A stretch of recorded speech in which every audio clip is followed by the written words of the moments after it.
y le dio el pacto de la circuncisión. Y así Abraham engendró a Isaac y le circuncidó al 8º día. E Isaac a Jacob y Jacob a los 12 patriarcas. Amén. Bien, en el día de hoy entonces por algunos minutos vamos a hablar sobre lo que encontramos en el versículo número 8 de la defensa de Esteban, cuando dice que Dios le dio a Abraham el pacto de la circuncisión. ¿Ya? Entonces vamos a hablar por algunos minutos sobre este pacto que Dios hizo con el patriarca, el pacto de la circuncisión, y vamos también a trazar un paralelo con el nuevo pacto, el mejor de todos los pactos que Dios entonces nos promulgó en las Sagradas Escrituras. Nosotros los bautistas reformados tenemos un cierto apego por esta doctrina, la doctrina de los pactos, ¿ya? O el federalismo, también como es conocido. Y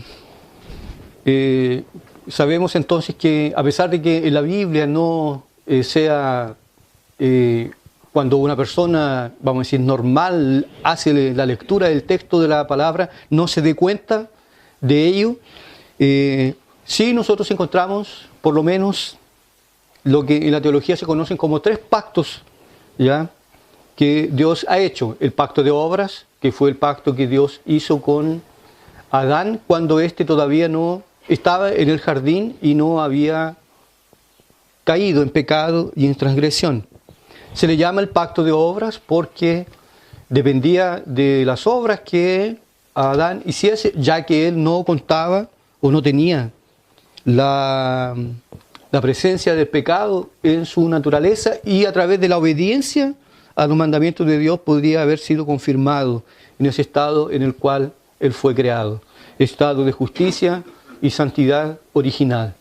Sin embargo, él desobedeció, y siendo él el representante federal de todos nosotros y de toda la humanidad, cayó él y cayeron todos. Entonces, después tomamos conocimiento que Dios hizo un pacto llamado el pacto de gracia, ¿ya?, donde está por un lado la Santísima Trinidad, y también por otro lado está el pueblo elegido de Dios. Este pacto de gracia ha tenido entonces sus diferentes progresos en la historia de la redención. Por ejemplo, vemos un pacto en el libro de Génesis que Dios hace con Noé. En segundo lugar, vemos un pacto el pacto que Dios hace con Noé es que Dios va a preservar la tierra. La tierra no será destruida con agua, ¿ya? La tierra será preservada. Después nosotros encontramos este pacto, que ya lo analizaremos un poco. Después encontramos el pacto hecho con Moisés, ¿ya? Y más adelante tenemos el pacto hecho entonces con David, donde se promete que de la descendencia de David saldría un rey que gobernaría a todas las naciones, y que su reino sería un reino sempiterno. Y después entonces encontramos la expresión más potente y graciosa del pacto de gracia en la persona de nuestro Señor Jesucristo, ¿ya?, a quien nosotros conocemos como el nuevo pacto, ¿ya?, donde realmente allí es todo mucho más superior y glorioso a todo lo que antes ya se había visto en el Antiguo Testamento. Muy bien, cuando he realizado un pacto o una alianza, porque pacto es eso, es una alianza, entonces por lo menos se compone de unos 5 elementos. Por ejemplo, en un pacto hay partes involucradas, hay promesas que se hacen en un pacto, hay deberes que deben ser cumplidos, en el pacto, hay un sello en el pacto, ¿ya? Y también, en caso de desobediencia, hay puniciones o castigos. Y obviamente que cuando hay obediencia, recompensa, embutidas en las promesas que Dios le ha hecho a las personas con las cuales Él ha realizado el pacto. En este texto, y que nosotros también encontramos en el capítulo 12 de Génesis y en el capítulo 17, después ustedes en sus casas lo podrán leer más detenidamente, entonces encontramos los elementos del pacto, porque Esteban dice que Dios le dio el pacto de la circuncisión a Abraham, a él y a su descendencia, cuando todavía ni siquiera él tenía hijo propio, ¿ya? Entonces, para empezar, vemos aquí las partes involucradas en este pacto. Por un lado, tenemos a Dios, y en segundo lugar, tenemos a la persona a la cual Dios llama a ser parte del pacto, que es Abraham, el hombre que antes estaba perdido y que fue hallado o encontrado por gracia y por la misericordia. Generalmente en un pacto, en una alianza, las dos partes involucradas, ellas, una dice yo hago esto y la otra dice yo hago esto. Por ejemplo, cuando nosotros hacemos un contrato de arriendo, la persona que nos arrienda o que arrienda dice, bueno, yo me comprometo a entregar el local en buen estado, y todas esas cosas. Y la responsabilidad, en este caso del arrendatario, es mantener, conservar, guardar, proteger el local. En este caso es un poco diferente, porque una de las partes que entra en el pacto es el soberano, creador de los cielos y de la tierra. Y Él llama al hombre a ser parte de este pacto. Entonces Dios y Abraham hacen parte de este pacto. Abraham pasa a ser entonces el representante legal de todos aquellos que deben creer en el Evangelio. En segundo lugar, encontramos las promesas que Dios le hace a Abraham en este pacto. Por ejemplo, sin tenerlo, y cuando este pacto fue hecho, Abraham tenía exactamente 99 años de edad. Aunque Dios lo había llamado con 75 años, después entonces de estos 15 años, Dios nuevamente entra en él con un pacto y le promete algunas cosas, las cuales Dios, como es de costumbre, cumplirá totalmente. Porque esto es glorioso del pacto, que cuando Dios entra y Él promete, Él cumple con su palabra. Es probable que el pacto se rompa por el lado más débil, que es el lado humano, el lado nuestro, de la desobediencia. Pero del lado de Dios es imposible que la promesa de Dios no pueda ser cumplida. Y el propio Dios lo va a decir en el libro de Deuteronomio, en el propio Pentateuco, ¿en qué fallé yo? ¿Cuál fue la promesa que yo hice y yo no cumplí? Todos los preceptos, todos los mandamientos, todos los he cumplido, todas las promesas. No hay motivo por el cual entonces Israel sea una nación rebelde. Dios entonces le promete a Abraham un hijo que no tenía.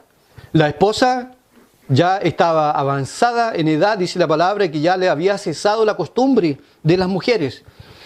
Humanamente hablando era imposible, pero Dios le prometió un hijo y le dijo que en Isaac le sería llamada su descendencia, no en Ismael.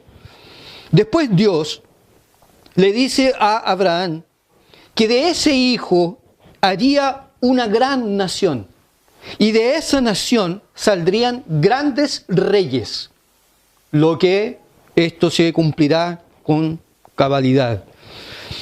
Y después Dios le dice al padre de la fe, al prometerle un hijo, al prometerle una gran descendencia, también Dios le promete tierra, la tierra de Canaán, la tierra donde fluye leche y miel.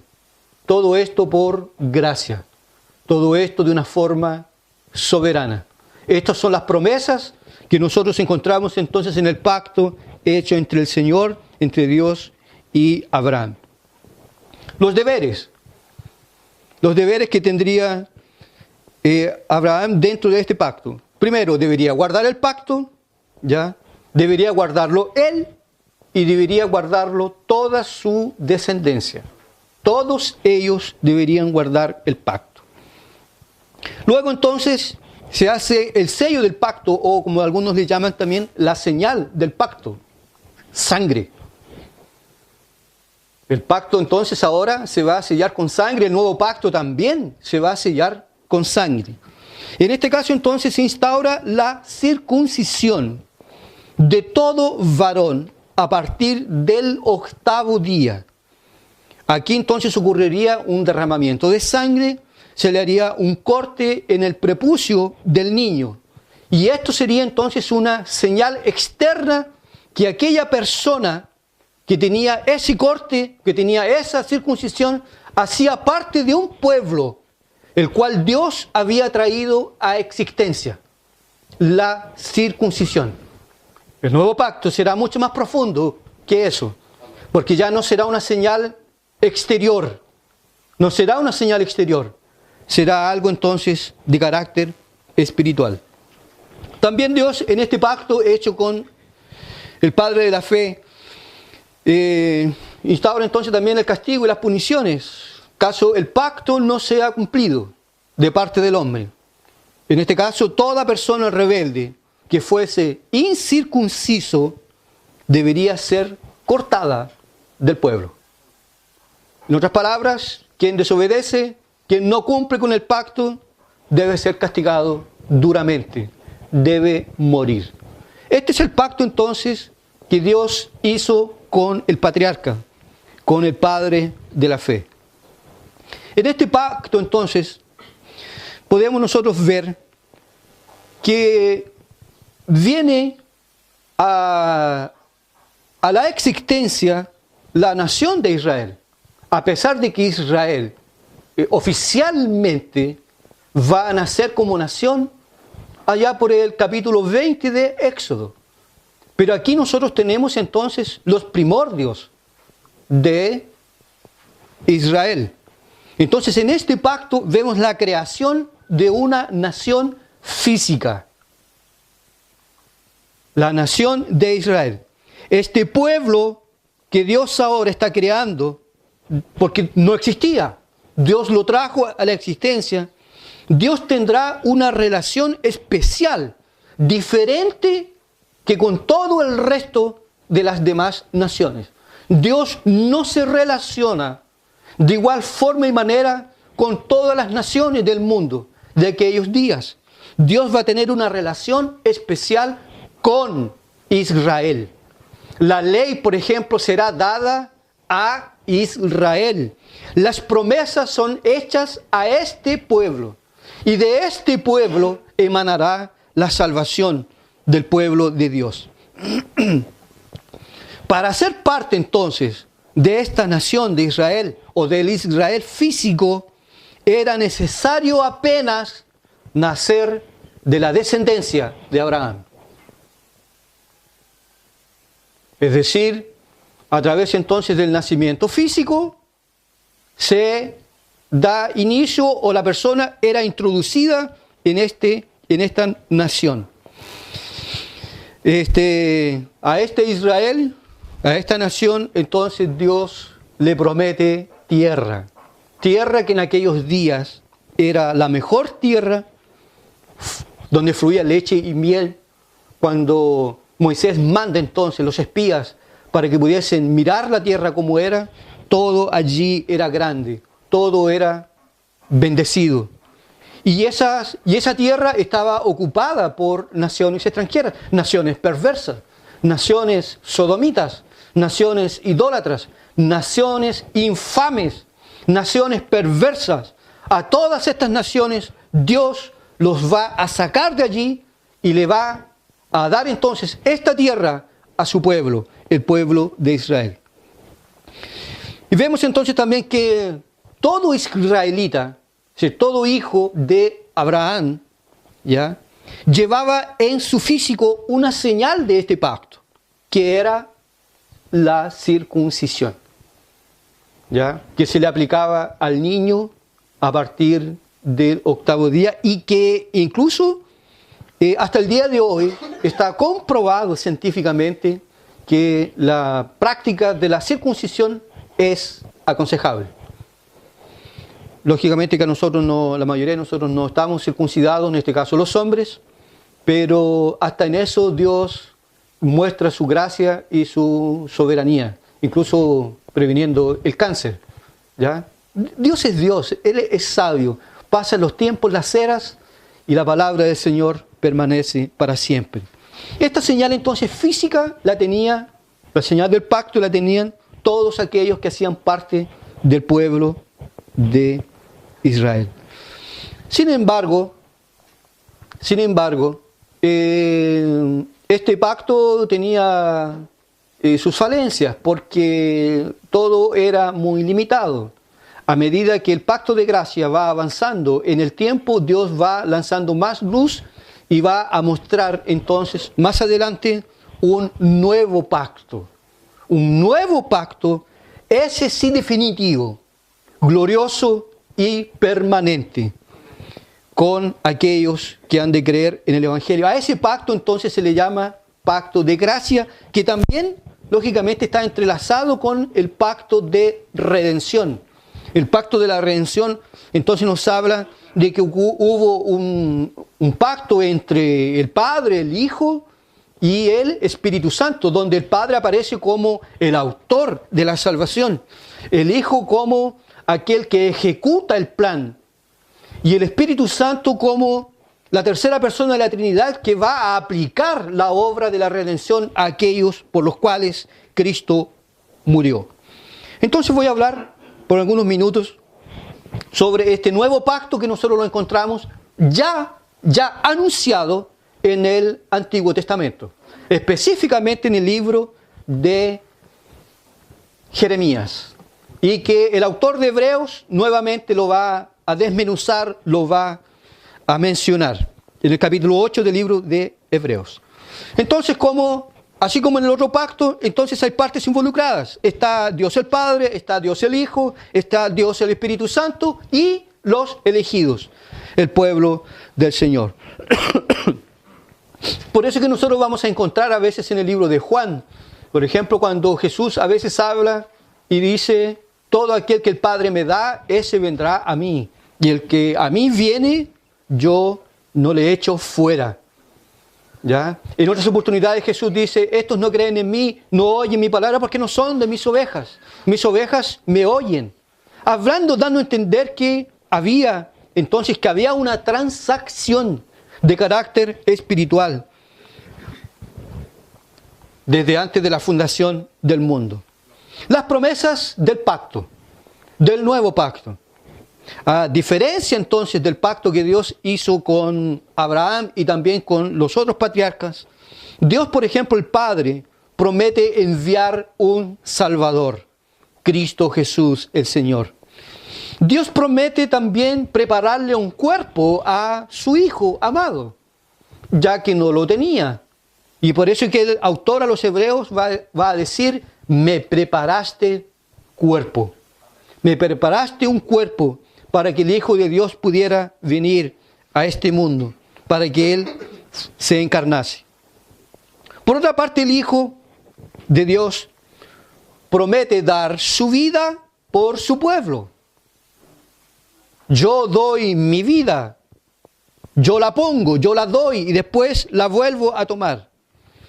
Y también promete a aquellos que le pertenecen darles vida eterna y salvación en el cielo. Como ya podemos ver, este nuevo pacto es mucho más glorioso, porque en el Antiguo Testamento vemos que se le prometía a un Israel físico, se le prometía tierra. Ahora ya no es tierra, ahora es cielo. Ya es la Canaán celestial, donde la permanencia de los habitantes en aquel país es de carácter eterno. Jamás podrán salir de allí una vez que ingresen. Los deberes, tanto del Hijo de Dios que va a venir a cumplir este pacto, como del pueblo, que son los que van a ser beneficiados con este pacto. El Hijo de Dios se compromete a cumplir toda la ley. Y Jesús lo va a hacer. Y Jesús tiene todo el poder y la autoridad para cumplir su propia palabra. El Hijo de Dios vendrá a este mundo y cumplirá toda la ley por obediencia, no por gracia. Recuerde usted que la gracia es solamente aplicable a pecadores fracasados. El Hijo de Dios no necesita de esta gracia o de esta misericordia, porque en Él no hay pecado, en Él no hay fracaso. Él se compromete entonces a cumplir toda la ley. Y de hecho Jesús cumplió toda la ley.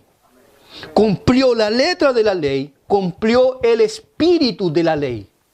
Cumplió la ley en su más elevada expresión, por el hecho de ser propio Dios y por el hecho de Él tener una naturaleza completamente santa y justa. Y en Él no había pecado. Se compromete entonces el Hijo de Dios a cumplir la ley y se compromete también a morir con el fin de dar satisfacción a Dios, no a Satanás, sino a Dios por el pecado cometido. Y es por eso que Jesús, cuando Él ya va a acabar su ministerio, Él entrega su vida en la cruz. A Él no le arrebataron la vida. Él no perdió la vida de una forma política. Él va a decir, yo doy mi vida por mis ovejas. Yo pongo mi vida y yo la vuelvo a tomar. Esta entonces es la responsabilidad que asume el Hijo de Dios en el pacto de gracia. Cumplir toda la ley, y también entonces darle satisfacción a la ley, o en este caso al Dios ofendido por el pecado cometido. Cristo entonces va a entregar su vida en la cruz, en obediencia, que todo aquel que peca debe morir. Pero en este caso, como Él asume el lugar del hombre, Él no muere por su pecado, por su transgresión como nosotros. Él entrega su vida, Él muere por nuestros pecados, por nuestras transgresiones, por nuestras maldades, por nuestras rebeliones. El deber del pueblo de Dios dentro de este pacto de gracia es creer en la providencia de Dios, creer en el Santo Hijo de Dios. Parece ser algo muy sencillo, ¿ya? Pero la expresión creer va mucho más allá entonces de apenas consentir intelectualmente de que ciertas verdades que son anunciadas son verdaderas. Creer en la palabra de Dios es obedecer, creer es confiar, creer es descansar, creer es caminar con. Eso es creer, obedecerle completamente a la palabra de Dios, al Señor Jesucristo. Ese es el deber entonces del pueblo, del pacto de la gracia. ¿Ya? Por eso que el mensaje es que nosotros tengamos que arrepentirnos de nuestros pecados, es decir, reconocer que hemos fallado y confiar completamente en la persona que Dios ha provisto para nuestras necesidades, que es el Señor Jesucristo. Aquí entonces tenemos los deberes del Hijo de Dios, cumplir la ley y darle satisfacción entonces a la ley de Dios, y también del pueblo de Dios de creer y confiar en la providencia de Dios, esto es, en el Señor Jesucristo. Por eso que todo hombre debe creer en Cristo Jesús. El sello del pacto de la gracia también se hace con sangre. En este caso ahora es con la sangre derramada por nuestro Señor Jesucristo en la cruz. Su sangre la sangre del nuevo pacto. Él la derramó para que entonces la promesa tuviera cumplimiento total y cabal. Y las puniciones del nuevo pacto. Las promesas, vida eterna a todos aquellos que creen. Y las puniciones para aquellos que no creen, como en el antiguo pacto estaba, por ejemplo, la muerte física. Ahora el nuevo pacto es mucho más profundo en todos los ámbitos los cuales nosotros podamos considerar. Antiguamente, el rebelde, por ejemplo, que no era circuncidado, debería ser castigado con la muerte. Ahora, aquellos que no creen en el Evangelio de nuestro Señor Jesucristo y que rechazan el Evangelio de nuestro Señor, deben ser castigados con la muerte eterna. En otras palabras, los rebeldes serán lanzados al lago de fuego, al infierno, lugar de tormento, lugar de castigo eterno, donde los que allí llegaren no podrán salir jamás. Jamás. Algunas aplicaciones entonces prácticas sobre este nuevo pacto. Este nuevo pacto, a diferencia de lo que encontramos en el Antiguo Testamento en sus variadas formas, este nuevo pacto es mucho mejor. Mucho mejor. Es un pacto perfecto. Fue mediado, por ejemplo, por el propio Hijo de Dios. Ya no por un patriarca, por un hombre falible. Es mediado por el propio Hijo de Dios, quien se interpone entre un Dios ofendido y en un hombre fracasado, muerto en delitos y pecados. De tal forma ahora que todo aquel que cree en el Señor Jesucristo, todo aquel que cree en este glorioso mediador, ya se le promete vida eterna y salvación. Por eso que este pacto para nosotros realmente es glorioso, es glorioso. Todos aquellos que hemos creído en Cristo y hemos descansado tan solamente en Él. Por eso que todas nuestras predicaciones y toda exposición seria de la palabra de Dios visan esto, que el hombre descanse, que el hombre confíe tan solamente en el Señor Jesucristo y en nada más, y en nadie más, solamente en Cristo, porque solamente la salvación en Cristo es la que garantiza al hombre la vida eterna y la salvación eterna. Nada más, nada más. No piense usted por un segundo que usted fue una persona buena, que usted hizo algunas obras y que por causa de esas obras Dios se dignaría a mirarlas, a observarlas y a considerarlas y en base a ello ofrecerle su entrada a las mansiones celestiales. Eso es imposible. Por eso que el apóstol Pablo va a decir: por gracia sois salvos, por medio de la fe, no por obras, para que nadie se gloríe. Todos aquellos que creen en el Señor Jesucristo serán salvos. Todos aquellos que tienen comunión con el Señor Jesucristo han de heredar la vida eterna, la salvación en Cristo Jesús. Y todo aquel que cree, entonces, todo aquel que cree, hace parte del Israel de Dios. Ya no del Israel físico. Porque acuérdense ustedes que el Israel físico estaba compuesto de creyentes verdaderos y también de gente profana y de gente incrédula. Y que muchos se gloriaban porque eran hijos de Abraham y que probablemente por causa de ello ni siquiera necesitaban de arrepentimiento. Juan el Bautista va a decir que Dios puede levantar hijos de Abraham aún de estas piedras. Ahora, entonces, aquel que cree en el Hijo de Dios tiene parte en el Israel de Dios, es decir, la iglesia del Señor. En el antiguo pacto, ¿ya?, uno entraba y hacía parte de este pacto a través de un nacimiento físico, por herencia familiar. Era necesario nacer dentro del círculo ¿ya? De la descendencia y de la genética. Ahora la cosa es diferente. No se entra por herencia, no se entra por familia, no se entra por causa de un corte en el prepucio.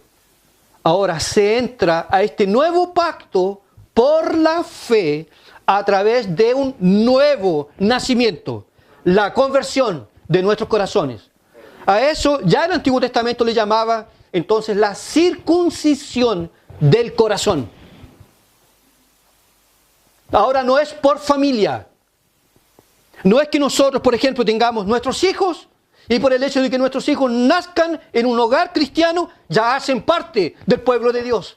La cosa ahora es absolutamente personal. Y solamente los que creen en Cristo Jesús hacen parte del pueblo de Dios, del Israel de Dios, de la iglesia del Señor. Por eso que existe la gran necesidad de parte de todos nosotros que examinemos nuestros corazones.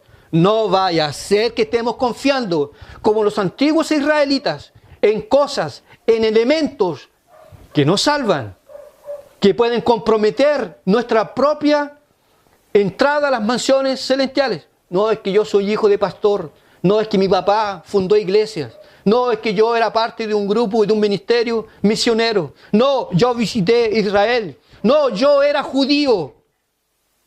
Tanto el judío como el gentil, todos en este nuevo pacto necesitan nacer de nuevo. Y aunque el hombre se haya circuncidado físicamente, es necesario nacer de nuevo. Si no fuese así, Jesús jamás le habría dicho a Nicodemo lo que le dijo.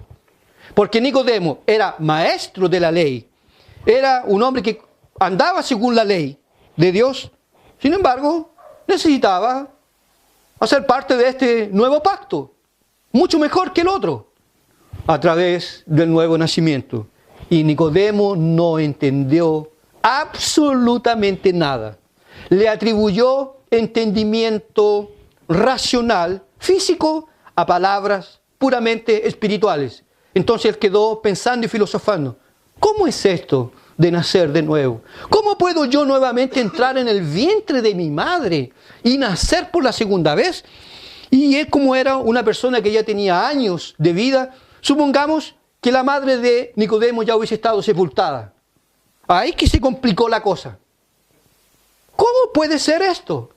¿Cómo es que voy a sacar a mi madre, voy a desenterrarla, voy a darle vida y voy a tener que entrar en ella para así tener herencia en el reino de los cielos? Jesús dice, no, lo que nació de la carne, carne es. Físicamente hablando, se nace solamente una vez. Y espiritualmente también, una sola vez y para siempre. De tal forma que para ser parte de este pacto es necesario nacer de nuevo. Y esto no está limitado ahora apenas a un pueblo. Esto ahora se abre a todo aquel que cree. Y es por eso que la palabra en Apocalipsis va a decir que Dios tiene un pueblo de toda raza, lengua, nación, de todas las culturas. Dios tiene un pueblo de carácter glorioso y especial. La iglesia del Señor. También nosotros vemos en este nuevo pacto, según la santa palabra de Dios, todo aquel que cree en el Señor Jesucristo debe ser bautizado de una forma visible, para que así pueda pertenecer a la iglesia militante.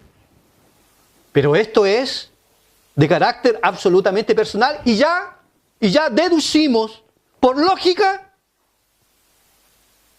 que la persona debe estar consciente de lo que está haciendo. Y son todos los ejemplos que nosotros tenemos, la diferencia de lo antiguo. Por eso que el nuevo pacto es mucho más sublime, mucho mejor, porque antes se nacía, corte, hago parte del pueblo de Dios, del pueblo de Israel. Ahora este pacto es mucho más potente, más glorioso, las promesas son mucho más profundas, estas promesas son eternas, mucho más eternas. Ahora se entra no por causa de sangre, no por causa de cortes. Ahora se entra por causa de un nuevo nacimiento. Y todos aquellos que hemos pasado por esta experiencia, nos sometemos alegremente a la práctica del bautismo. Porque con ella estamos diciendo, nosotros ahora tenemos comunión con Dios y realmente pertenecemos al pueblo de Dios, al Israel de Dios. Un paréntesis aquí, no hay un solo caso en el Nuevo Testamento donde se le haya aplicado este mandamiento y esta ordenanza a un infante. A ninguno. Ahora se espera que por lógica, porque la cosa ahora es personal, no es familiar, que la persona pase por una experiencia de conversión. Y después que la persona haya creído y confiado en Cristo, luego la persona debe ser bautizada. Así que los que se bautizaron cuando niños, sean en el sistema católico, deben nuevamente pasar por esta experiencia gloriosa. Ahora entonces no es como antes, ¿ya? No importa ahora quién es su padre o a qué familia tú perteneces. No importa si tú eres judío o no. Importa solo una cosa: nacer de nuevo para ser parte de este pacto. El apóstol Pablo va a decir en una de sus cartas a los Efesios: en aquel tiempo, cuando nosotros todavía no habíamos creído en el Evangelio, nosotros estábamos, y ahí viene la tragedia. Mire usted, observe la tragedia y el peligro en el cual se encuentran las personas que aún no hacen parte de este nuevo pacto. En aquel tiempo estabais sin Cristo. Trágico. Trágico. Vivir en este mundo y sin Cristo. Trágico. En aquel tiempo estabais sin Cristo, alejados de la ciudadanía de Israel, del Israel espiritual, ajenos a los pactos de la promesa, sin esperanza y sin Dios en el mundo. Así se describe y así la Biblia describe al hombre que no ha creído en Cristo, no tiene a Cristo, no tiene a Dios. Está alejado de la ciudadanía de Israel. Está alejado de todos los pactos y de todas las promesas. No hay esperanza. No tienen a Dios y viven en el mundo. Y más encima son aborrecedores de Dios. Les molesta la luz. Como nosotros estamos viendo ya en nuestro país, y no esto de ahora solamente, ya de mucho tiempo atrás, donde se está buscando legislar y dar un impulso a todo lo que es vergonzoso y todo lo que es vil. Es la característica de una sociedad que no conoce a Dios. Y los gobernantes, de la misma forma. A ellos lo que les interesa es el voto. Lo que a ellos les interesa es mantenerse en el poder. Allá a ellos, si son cristianos o no, a ellos no les interesa eso. Y es por eso que nosotros no podemos esperar días mejores. Y no tenemos de qué asustarnos y de qué espantarnos de que van a legislar sobre la identidad de género para que los niños tengan el poder de decidir si quieren ser hombres o mujeres. O sobre el casamiento homosexual. Son cosas que se vienen. O la legalización del aborto y de las drogas. Todo esto porque el hombre vive en un mundo donde este mundo rechaza el conocimiento de Dios. Y nosotros no podemos esperar cosa mejor de este mundo. Por eso es que nosotros hacemos parte de un nuevo pacto, donde nosotros hacemos parte de un pueblo glorioso, especial, todos aquellos que hemos creído en el Señor Jesucristo. Y la garantía, ya, es la misma posibilidad que existe para que Dios peque, de que el pacto no se cumpla. Es decir, imposible. Imposible. Ya como decía Riley, unos domingos más, unas cenas del Señor más, otros sábados más, otras navidades, otros años más, y ya estaremos fuera de este mundo, haciendo parte en el sentido más pleno y extenso de este nuevo pacto, donde ya estaremos libres de todo sufrimiento, de toda angustia, de todo pesar, de todo dolor, de toda angustia que aflige nuestras almas, de todo lo que se llama corrupción, que hace parte de nuestro corazón. Que a veces podemos estar en una conferencia, podemos estar con santos, podemos estar en comunión con Dios, y al otro día la corrupción ya fuerte, truncando, torciendo nuestro carácter. Un día, cuando nosotros tengamos que pasar por el valle de sombra y de muerte, y tengamos que atravesar el río, todas esas cosas desaparecerán como por encanto, y podremos, como un pájaro que sale de su jaula, volar completamente libres en dirección a las mansiones celestiales. Y allí seremos recibidos por el propio Dios para estar con Él por toda la eternidad, teniendo y contando el privilegio de que algunos de ustedes, algunos de nosotros, haremos parte del templo de nuestro Dios. Y allí estaremos con Dios para siempre, sin jamás exista la posibilidad de que volvamos a pecar. Que tengamos incluso en nuestra memoria algún recuerdo de esta vida de sufrimiento y de angustia. Porque alguien podría pensar, yo no sé cómo sería para mí el cielo. Si llego allá y no está mi marido. Si llego allá y no están mis familiares. La economía divina hará que todo recuerdo malo, triste y angustiante, todo eso pueda ser banido de la presencia de Dios. Y si el sufrimiento fue mucho en esta tierra, la palabra lo dice, y si alguien derramare una lágrima en aquellos días, en la Canaán celestial, el propio Dios vendrá y enjugará nuestras lágrimas. El propio Señor, el propio Dios, el propio mediador entre Dios y los hombres. Para aquellos que hemos creído en el Evangelio y hacemos parte de esta alianza gloriosa, nuestro futuro es realmente maravilloso. Y en cierto sentido nosotros deseamos la muerte. ¿Cuándo será el día en que Dios nos llame? ¿Cuándo será el día en que los carruajes de fuego lleguen y nos lleven y nos saquen de este mundo de pecado y de maldad, de sufrimiento, de angustia, de tristeza y de dolor y de pecado, y estemos con Dios por toda la eternidad? No la buscamos la muerte, no la buscamos. Tampoco nos mataremos ni nos dejaremos morir.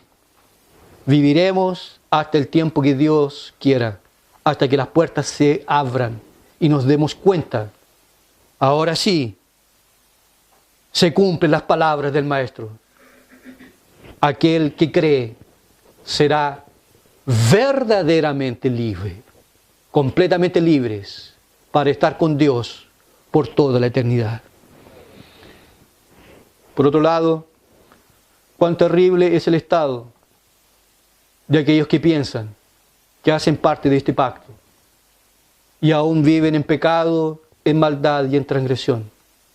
No quisiera yo estar un día, un miserable día, en los pantalones y en los zapatos de alguien que trata con desprecio al Hijo de Dios, que trata con indiferencia, con frialdad las cosas de Dios. Aquellos que juegan con el Evangelio, aquellos que exteriormente parecen serlo, pero sus corazones aún están duros. ¿Usted sabe cómo sería trágico que si la muerte viniese hoy, o si Cristo viniese hoy? ¿No sería realmente trágico para usted enfrentar el juicio de Dios y estar condenado? ¿Y estar autoengañado? Pensando que era porque conoce la Biblia, porque anda con Biblia, porque frecuenta una iglesia, e incluso porque fue bautizado. Lo que importa es que usted tiene que nacer de nuevo. Usted tiene que tener un encuentro personal con Dios. Mi encuentro con Dios no les sirve a mis hijos. No les sirve. Le podría servir como una forma de ejemplo, pero que de hecho los llegue a beneficiar para salvación es imposible. Es absolutamente personal. Y este es el cuidado que todos nosotros debemos tener. Por eso es que el escritor a los hebreos escribe y dice: cuidado, hermanos, para que no haya entre vosotros alguno con un corazón todavía empedernido por el poder del pecado. Y todos nosotros que hacemos parte de este pacto, debemos siempre, todos los días de nuestra vida: Señor, quebranta mi corazón. Señor, entiernece mis afecciones hacia ti. Inclina mi corazón. Me cuesta muchísimo orar. Me cuesta muchísimo arrodillarme. Me cuesta muchísimo amar la palabra. Tengo facilidades para ver películas, para divertirme con la gente, pasear, pasarlo bien, ir de compras. Me encanta, me fascina. Pero cosas realmente de contundencia espiritual, como es la oración secreta, la práctica del ayuno y el amor por la palabra de Dios, me cuesta. Señor, transfórmame. Señor, conviérteme. Si yo llego a 80, a 90 años de vida, que yo viva para la gloria de tu nombre. Una de las peores características de la iglesia moderna, los días de hoy, es indiferencia. Dios, un elemento dentro de un adorno. Es un adorno, digo. Es un adorno. No es el centro. Y en este nuevo pacto a nosotros se nos exige dedicación total. Por eso que el profeta dice: escribiré la ley y las pondré dentro de vuestros corazones, dentro de vuestras mentes, para que eso nos gobierne, nos dirija. Amaneció un nuevo día, es lunes, es miércoles, es viernes de noche, que mi corazón se incline hacia las cosas de Dios. Que yo pueda tener un pre-cielo aquí en esta tierra. Que yo pueda tener comunión con Dios todos los días de mi vida. Además que no hay cosa más gloriosa que tener comunión con Dios. Podemos estar enfermos, tener 1000 sueños, que tal vez algunos de ellos no se van a cumplir, otros sí, otros no. Podemos pasar por muerte, decepciones, enfermedades, pobreza, angustias, pero si nosotros tenemos al Rey de Reyes y al Señor de Señores, lo tenemos todo. Hasta que llegue el médico y nos diga: pocos días le quedan, prepárese. Señor, estoy listo.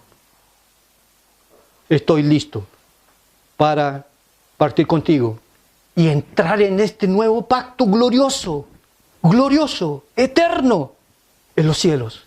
La esperanza de la gloria de Dios. Usted que es joven,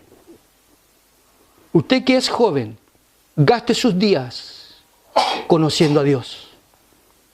Porque si usted no lo hace, usted va a adquirir un carácter duro. Y va a llegar el día que nadie lo va a aguantar. Hasta que llegue a viejo, a un asilo. Porque el viejo es insoportable. Insoportable. Necesita un quebrantamiento al medio del corazón. Que la palabra de Dios sea para nosotros como un martillo en la teja. Y nos quebrante por completo.